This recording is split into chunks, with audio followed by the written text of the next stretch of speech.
The Murder of Roger Ackroyd. Chapter 6. The Tunisian Dagger. I met the inspector just coming from the door which led into the kitchen quarters. "How's the young lady, doctor?" "Coming round nicely. Her mother's with her." "That's good." "I've been questioning the servants. They all declare that no one has been to the back door tonight." "Your description of that stranger was rather vague." "Can't you give us something more definite to go upon?" "I'm afraid not," I said regretfully. "It was a dark night, you see, and the fellow had his coat collar well pulled up, and his hat squashed down over his eyes." It said the inspector looked as though he wanted to conceal his face. Sure it was no one, you know. I replied in the negative, but not as decidedly as I might have done. I remembered my impression that the stranger's voice was not unfamiliar to me. I explained this rather haltingly to the inspector. It was a rough, uneducated voice, you say. I agreed, but it occurred to me that the roughness had been of an almost exaggerated quality. If, as the inspector thought, the man had wished to hide his face, he might equally well have tried to disguise his voice. "Do you mind coming into the study with me again, doctor? There are one or two things I want to ask you," I acquiesced. Inspector Davis unlocked the door of the lobby. We passed through, and he locked the door again behind him. "We don't want to be disturbed," he said grimly. "And we don't want any eavesdropping either. What's all this about blackmail?" "Blackmail?" I exclaimed, very much startled. "Is it an effort of Parker's imagination? Or is there something in it?" "If Parker heard anything about blackmail," I said slowly, "he must have been listening outside this door with his ear glued against the keyhole." Davis nodded. "Nothing more likely. You see, I've been instituting a few inquiries as to what Parker has been doing with himself this evening. To tell the truth, I didn't like his manner. The man knows something. When I began to question him, he got the wind up, and plumped out some garbled story of blackmail. I took an instant decision. 'I'm rather glad you've brought the matter up,' I said. 'I've been trying to decide whether to make a clean breast of things or not. I'd already practically decided to tell you everything, but I was going to wait for a favourable opportunity. You might as well have it now.' And there I narrated the whole events of the evening, as I have set them down here." The inspector listened keenly, occasionally interjecting a question. "Most extraordinary story I ever heard," he said, when I had finished. "And you say that letter has completely disappeared. It looks bad. It looks very bad indeed. It gives us what we've been looking for, a motive for the murder." I nodded. "I realize that."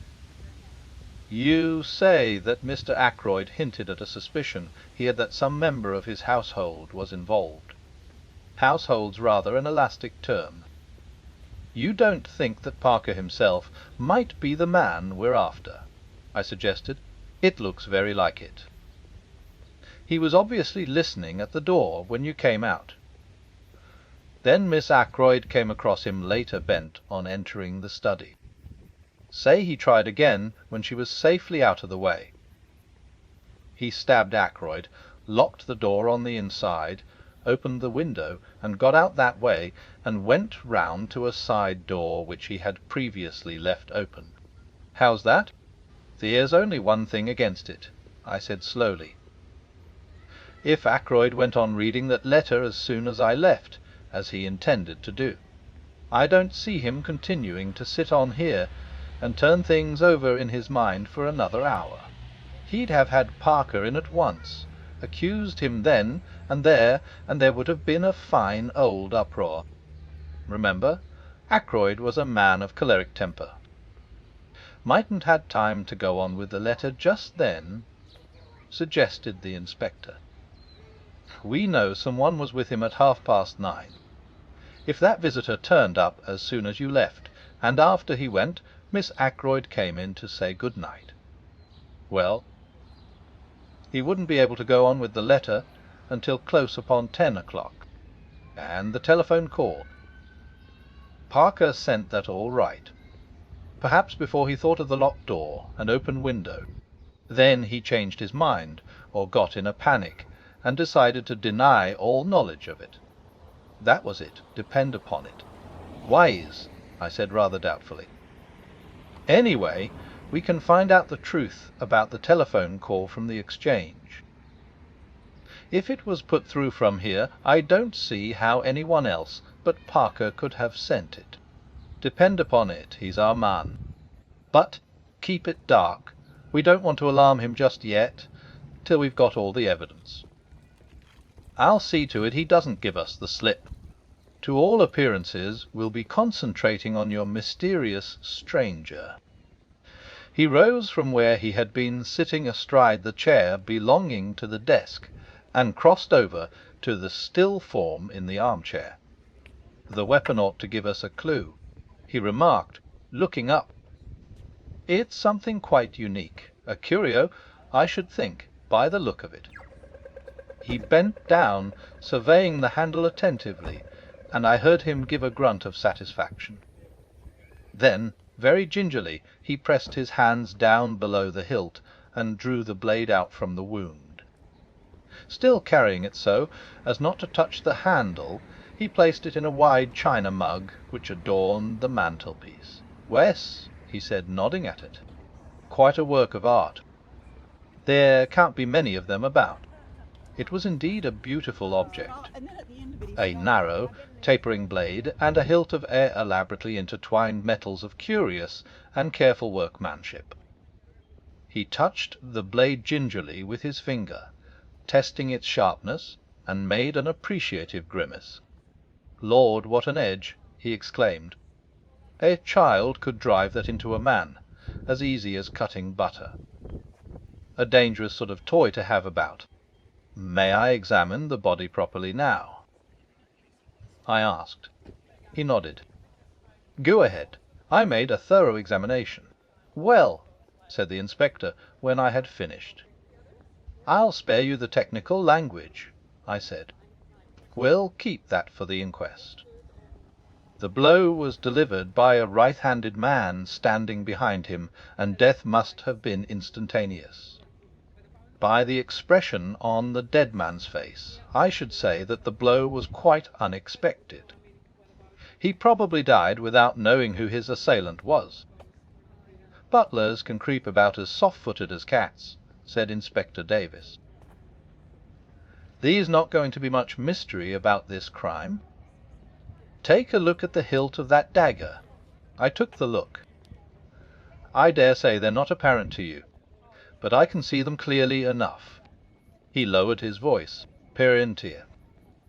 He stood off a few steps to judge of his effect. "Yes," I said mildly, "I guessed that. I do not see why I should be supposed to be totally devoid of intelligence.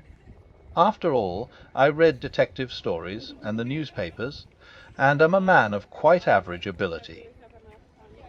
If there had been toe marks on the dagger handle, now, that would have been quite a different thing.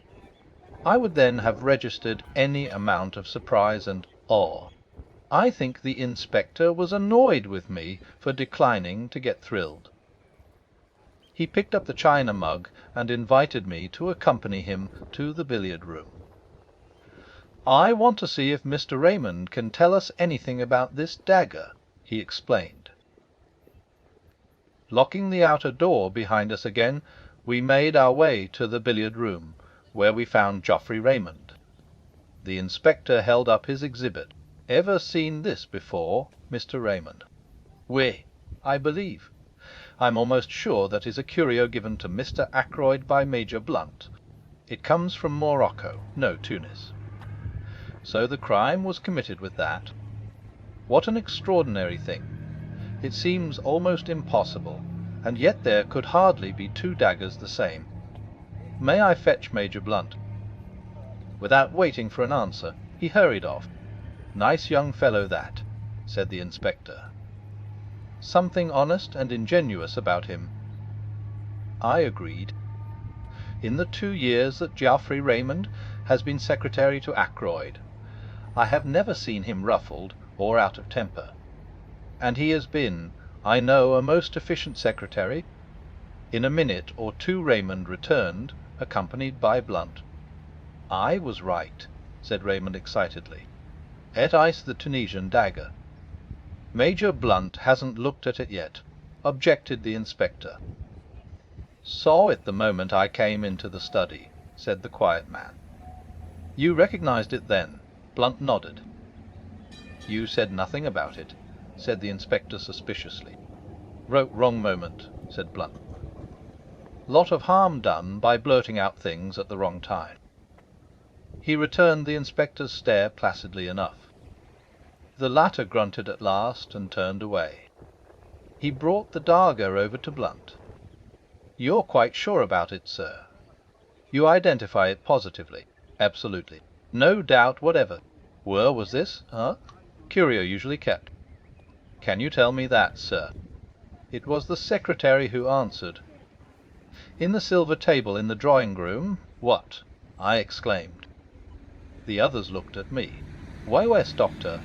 said the inspector encouragingly. "It's nothing." "West, Doctor?" said the inspector again, still more encouragingly. "It's so trivial," I explained apologetically. "Only that when I arrived last night for dinner, I heard the lid of the silver table being shut down in the drawing-room." I saw profound scepticism and a trace of suspicion on the inspector's countenance. "How did you know it was the silver table lid?" I was forced to explain in detail, a long, tedious explanation which I would infinitely rather not have had to make. The inspector heard me to the end. "How was the dagger in its place when you were looking over the contents?" he asked. "I don't know," I said. "I can't say I remember noticing it. But, of course, it may have been there all the time." "We'd better get hold of the housekeeper," remarked the inspector, and pulled the bell. A few minutes later Miss Russell, summoned by Parker, entered the room. "I don't think I went near the silver table," she said, when the inspector had posed his question. "I was looking to see that all the flowers were fresh. Oh, yes, I remember now. The silver table was open, which it had no business to be, and I shut the lid down as I passed." She looked at him aggressively. "I see," said the inspector. "Can you tell me if this dagger was in its place then?" Miss Russell looked at the weapon composedly. "I can't say I'm sure," she replied. "I didn't stop to look. I knew the family would be down any minute, and I wanted to get away." "Thank you," said the inspector. There was just a trace of hesitation in his manner, as though he would have liked to question her further, but Miss Russell clearly accepted the words as a dismissal, and glided from the room. "Rather a Tartar, I should fancy, said the inspector, looking after her. "Let me see. This silver table is in front of one of the windows. I think you said, Doctor." Raymond answered for me. "West, the left-hand window." "And the window was open?" "They were both ajar."